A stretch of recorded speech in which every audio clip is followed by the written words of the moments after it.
Queens, adjust your crown. It's podcast time. I must issue a trigger warning.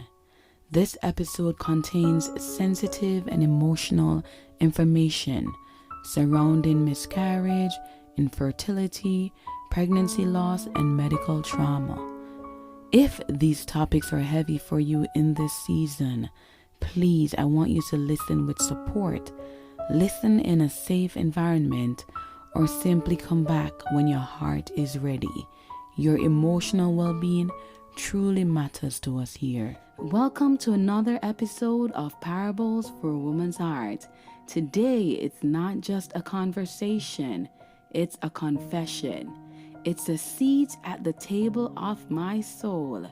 It's a part of my testimony that I used to whisper until God told me that someone needed to hear me. And so today I'm speaking it loud and I'm speaking it clear. So if you're driving, cooking, walking, or working, I want you to pause for just a moment. Take a breath. Because today, Queens, we are going into the deep end of loss, love, faith, and the kind of hope that survives heartbreak. Today, I'm sharing the journey that almost broke me and the God who built me back together again. Queens, this conversation is definitely not one that I love to talk about, but I believe that God is taking me on a journey and I'm here for it. I can still remember that first pregnancy like it was yesterday. My husband and I were excited. It was both our first child. We were planning, we were imagining the nursery. We started carving out the names. We started thinking about the future. And then, Queen, suddenly everything changed. I can remember exactly when Dr. Onyanyor walked in. His face looked a little bit different. He didn't have much to say. I could feel the truth in the room even before the words left his mouth.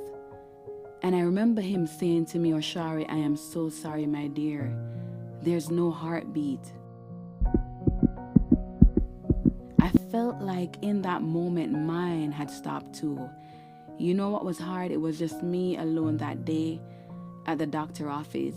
My husband was still overseas, and I thought this was just going to be normal. And so I never asked my mom to come along with me. So it was just me. There is a type of pain that has no language, a kind of grief that screams without making a sound. I remember walking out of that appointment in silence, but inside of me, everything was loud. My mind was loud, my tears were loud, my fears were loud, and my disappointment was even louder. And yet, Queens, the world around me kept moving like nothing had happened. I remember pulling up to where they sent me to do the ultrasound, and when I went in, did the ultrasound, and they told me that there was nothing that could be done. There was still blood flowing to the baby, but indeed there was no heartbeat. I remember going back to the car and calling my mom and just breaking down. I had not yet called my husband because at that moment I had felt like a major disappointment. And so that night, after I told my husband and he tried to speak, faith into me and telling me that God knew best, I cried. I cried until my chest hurt, until I felt empty physically, emotionally, and spiritually. I felt like something was stolen from me that I never even got the chance to hold. You would think one miscarriage is enough heartbreak for a lifetime. But then came the second one. And that's when fear became a permanent shadow in my life. It wasn't just grief anymore, Queens. It was dread, it was shame, it was depression. It was questioning everything. God, why? Why again? Why me? What did I do wrong? People really underestimated how trauma compound stacks. One loss wounds you, but the second wound really whispers, "This might be your story forever." And I started to believe that. I felt myself withdrawing from people, from joy, from God. I wasn't angry, to be honest, Queens. I was just simply exhausted. Listening, moms, I know some of you are here right now, smiling in public, but you are bleeding in private. I remember after that loss, I went to a retreat and I just needed someone to talk to. And I remember we talking with someone that I truly respected. And I opened up and I told her everything about how I was feeling and how I blamed myself. I didn't think I was well informed at that time to understand how miscarriage really worked. And so I carried a lot of weight, a lot of blame. And so I just wanted someone to listen to me. And I remember her listening. But a few weeks after she listened, she started telling everyone everything I had opened up and I had told her. I remember someone saying to me that she said that I was the cause for the miscarriage. And I latched on to those words and I would just break because those words were just replaying in my head over and over again. So it was adding to the trauma. And then God surprised me, Queens. The miracle that broke through out of nowhere when my husband and I was least expecting it. After 2 losses, after fear built a home in my chest and in my heart. To be honest, after I stopped expecting anything good from God at this point, we conceived with our first daughter. That pregnancy was both miracle and warfare. I wish I could say it was joyful, Queens, but the truth is I was scared the entire time. My best friend could tell you I was fearful. I remember saying to my OBGYN, hey, is it okay if we take the baby at 7 months? I would rather have a premature baby than not having one at all. And one thing that I must say is that my first 2 pregnancies, the first one, I lost the baby at 5+ months, heading to 6 months. And then the next one, I lost that one at 4 months. And so for me, I really did not enjoy the pregnancy with my daughter because I was completely worried. And I feel like I robbed myself of the joy that I should have felt. So every cramp that I had would make me panic. Every day felt like a countdown.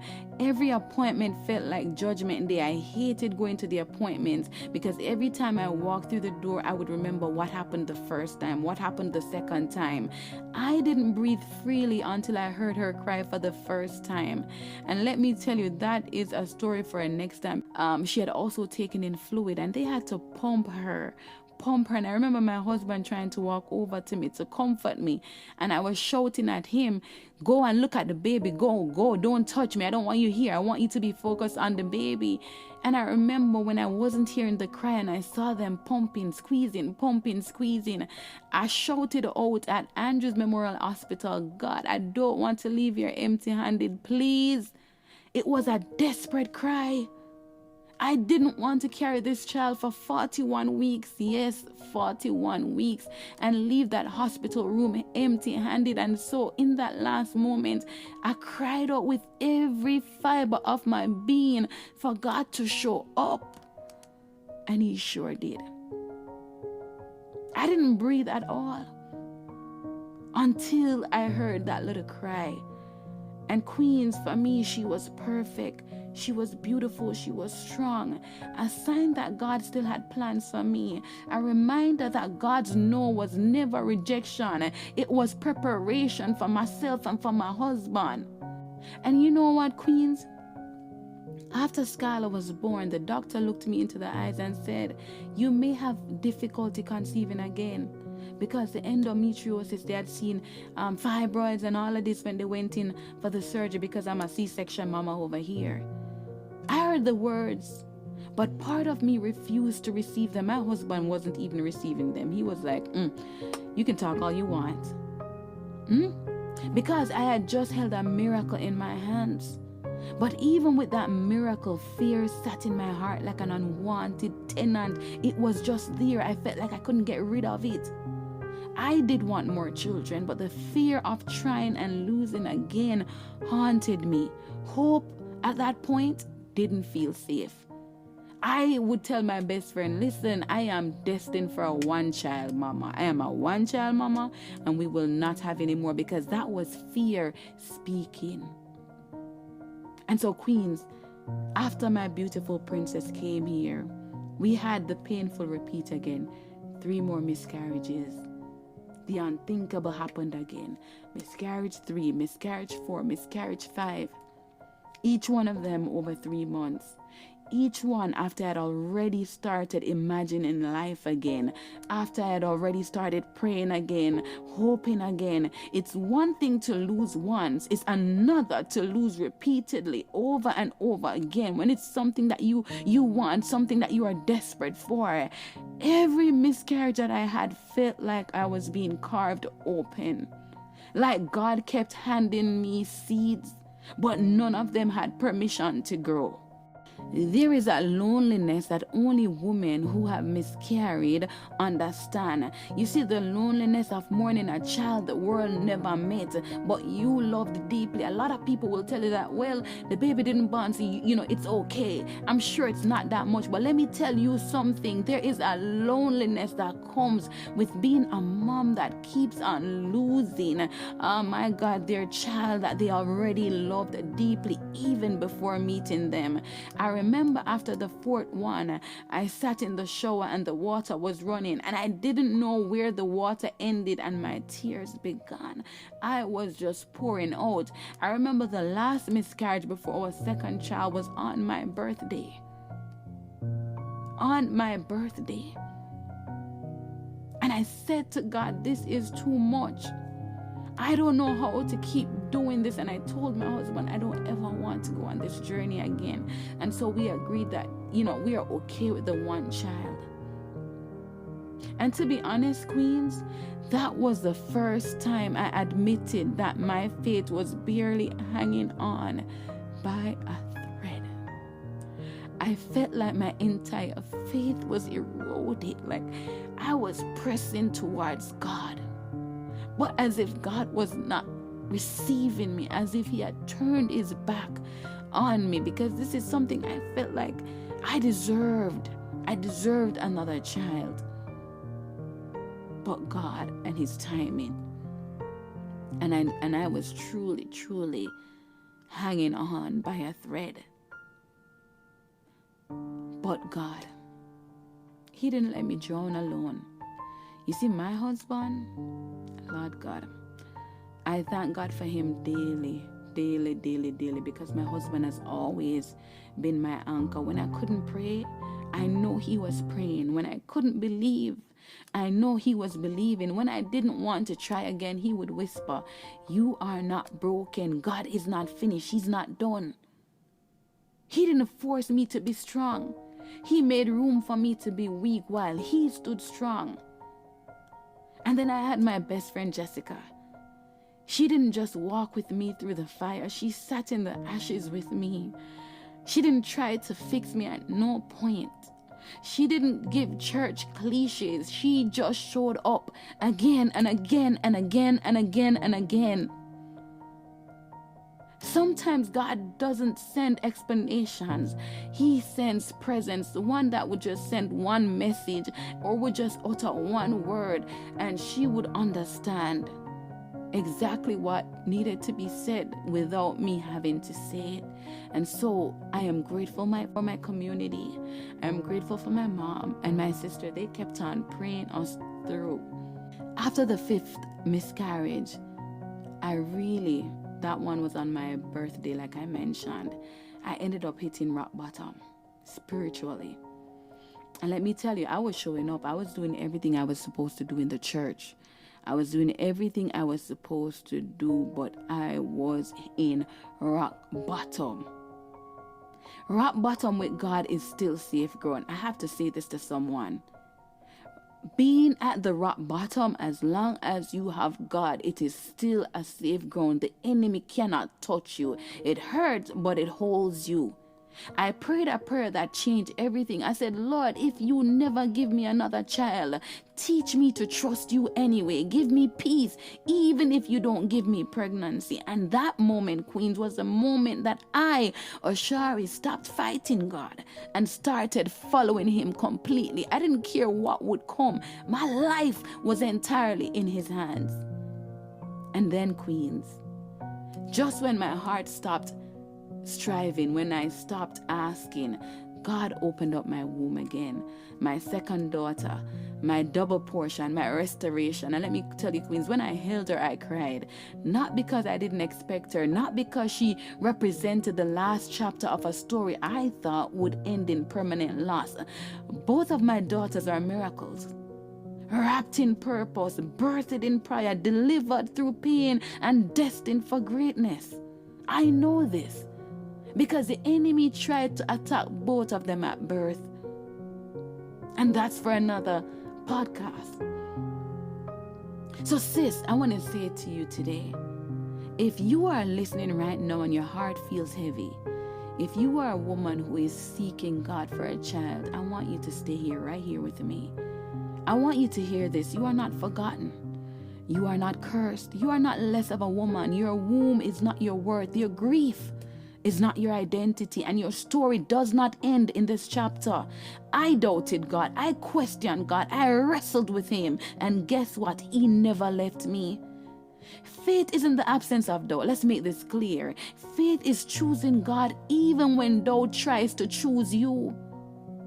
Looking back, I see now that God was doing something deeper in Osharae than what I was asking him to do for me. I learned in that moment that God's timing is not a punishment. I learned that grief does not disqualify you from grace. In that moment, my God, that prayer works even when you're too broken to say the words. I didn't have words to pray. All I had was tears. All I had was shaking of my head, lifting my hands. There were moments when I didn't even know who I was anymore. I also learned that miracles often come wrapped up in pain, wrapped up in trials, wrapped up in persecution. I also learned that the wilderness is never wasted. It's a moment for you to learn. It's a moment for you to draw closer to God. My faith today, queens, is different. I don't have an ordinary kind of faith. I tell you about the faith that I have, the faith that can move mountains, the faith that is small as a mustard seed, but let me tell you, it is speaking things into the atmosphere as though it was. It's not loud, no it's not, but it is rooted. My faith is not perfect, but it's real. It's not fragile, I tell you, because guess what? It's been tested by fire. It's been tested by storm. It's been tested by trial, but I came out. I came out. And so, queens, to every woman who's lost a child, and to every woman who is waiting, your womb is waiting, to every woman who's hurting, broken, to every woman who is questioning God, I want to say to you, I see you today. God sees you, and your tears are not invisible. They are seeds. My daughters were born from a story I never wanted to live through. I would never have asked God for this story if I could. But no, I wouldn't trade that story for anything else, because it made me who I am. It grew me, it shaped me, and it anchored me in God. This is my testimony. This is my healing. And this, queens, is my parable. Thank you for listening. Thank you for letting me be vulnerable with you today. Thank you for being here. This, queens, is Parables for a Woman's Heart. And this is the beauty God brings from ashes. Walk good.